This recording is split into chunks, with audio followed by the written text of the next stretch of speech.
Okay, greetings, game changers. This is Classic Games Redefined. My name's Rich, and what you're looking at right here is another one of these in the Abstraction of War series of videos that I'm doing, where I'm looking at chess variants, the elements of wargaming, war games, extracting them, for example, chess variants, how to integrate them.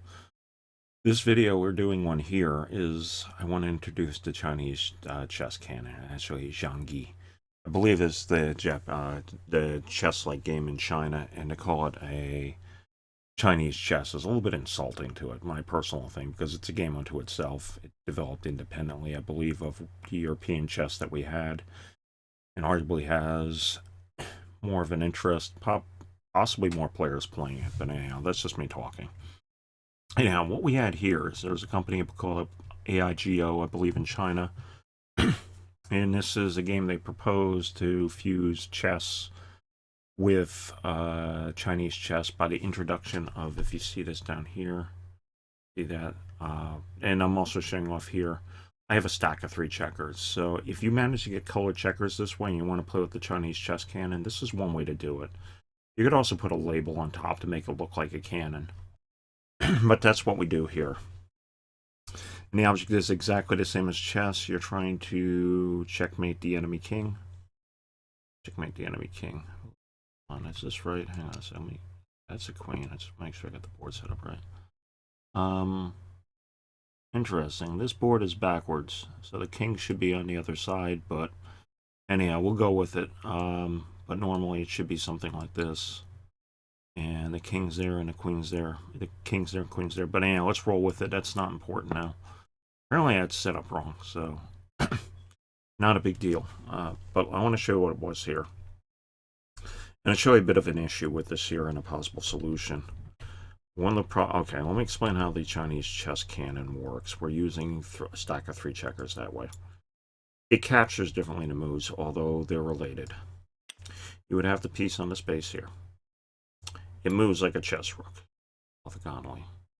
That way is not passing through a piece to do to move. Not allowed to move that way. However, it captures the following. It leaps over one piece of any color, either side, if it's going to make a capture. And we capture this piece, if you see these rooks on the outside part of the board, it can capture it. It could go this way, capture that piece. Go to a piece next to it of either color, that's what you're seeing here. Leap, go that way there. Yeah, I did one here. Let's move that up for a second. This piece here then could leap and go down there and capture that way and move that, and it moves into the space. So let's say, for example, we're to fly down here. It's only allowed to leap through one, and it comes off. So it would end up capturing. So that's what you do with that there, and it comes off. It's an interesting leaping piece. One of the problems why I have there, I think House of Staunton was discussing having this here as a possibility. The problem you have here is an IAGO does a decent enough job, the AIGO. Let's go back over here. You'll see it. Here we go. It does, because remember the flying capture? This piece on the very first turn could come out here and capture, and then these pawns could choose to take it back. You do that. So that's one of the things to have there. It's just if you stick it any place else, if you're put on the front line, for example, here with not anything between it, it would then like leap over a pawn and capture it. That is an interesting thing for the game. And we'll do his back arrow. Do here. Okay, it managed to reset itself, which is one thing I did with here, and the board also resets, so let's scroll back. So yeah, we'll put it back here like this. It's an interesting piece. So, you play this here, this is fine, there's actually playing it, and the other proposal I'm having here, if you're willing to do this. Oh, by the way, in this one here, there's questions here. I know I was looking on the Chess Variant website, how far can this go? This goes 1 or 2 spaces. My proposal, as I said, and we'll show in a minute when I do that, I would have any piece on the second row would go 1 space only, so it would move there. The pieces here can go 1 or 2 spaces. There was also a question, does it promote, can these pieces promote to a chess cannon? I would allow it if you're going to have the pawn promotion, or I'd have something like you do in my near chess, it only promotes the pieces that are captured. Anyhow, let me show you a proposal that we could do here. If you're willing to have this with the pieces moving one forward, move all the pieces forward one space. Have that there. We pull these. Oh, come on. Okay, I have to solve that. Drop it back here. See, what it was is by going what, and this was the game I had near chess that I did. By actually allowing for this here. What you can have in the game here is you have an entire row of pieces back here. You see where the checkers are, you can have it. In addition, it's not going to capture immediately. So if you do that and limit it to one way, you can do that here. You can then also, if you remember another game I took, remember I had a single checker like that there, you could put checker pieces back here. Just make it up. You put two pieces from it initially to set up this way. That way it's not going to fly across the board. Although that is fine. Just want to show that to you. So if you're going to take the cannon from Xiangqi, and I probably mispronounced it, and have it, you're going to have it that way. Just one thing, putting it in a back row like that would be a possibility. Either that or the other option you have, if you want to do something wild as a setup, we could do something like this. Let's say, for example, careful here, pick them all up and then move them. Let's do something like this.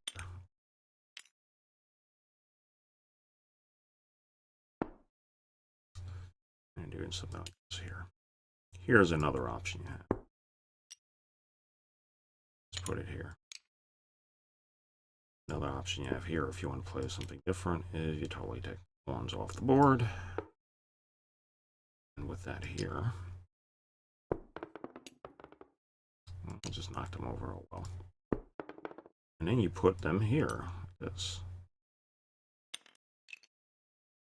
In fact, that would actually be an interesting variant in itself. You do is here. Let's do this variant. We're going to take this out. We'll remove the rooks. You still have the rooks in here, and I could maybe move it up one row. Whatever else, move every. Actually, you'll do the following. Put everything up one row. Move everything up one row. You see that there, and bam. Drop this back one row. Oh, sorry. That's one thing I have. I got to deselect them. Move that back like that there. This here, like this here. And play with two less pawns. Or play with the rook like this here, and the rook there.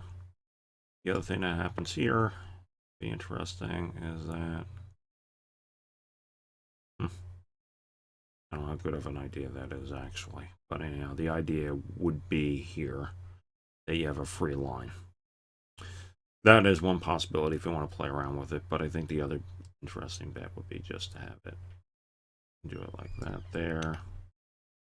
There like that. Put them on the inside, I guess. Move the pawns up.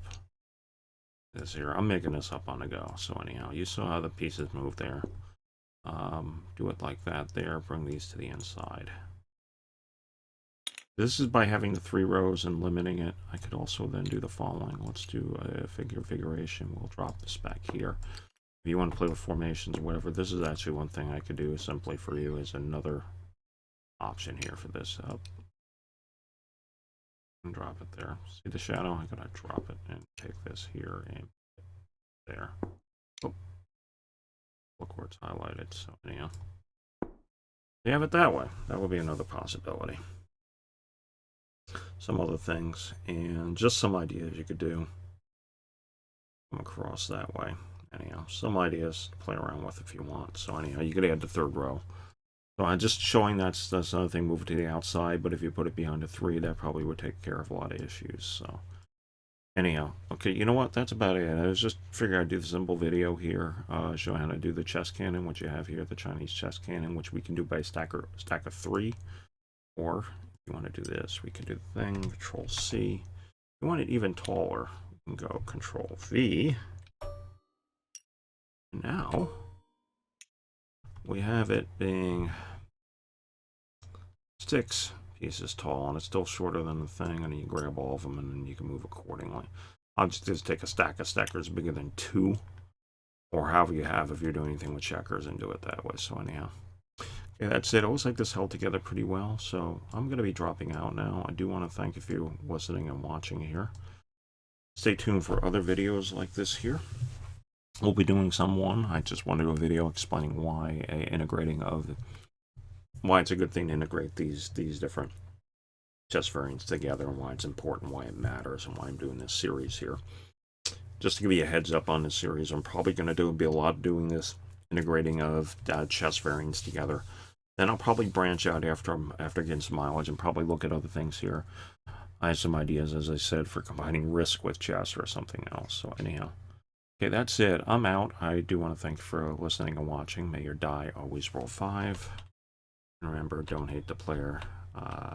Change the game. So anyhow, as I said, this is, remember here, this is the capture thing where it leaps over and does capture that way, or moves like a chess rook when not doing capturing. So yeah, I'm out. Take care. Look up Aigo Chess on the web sometime.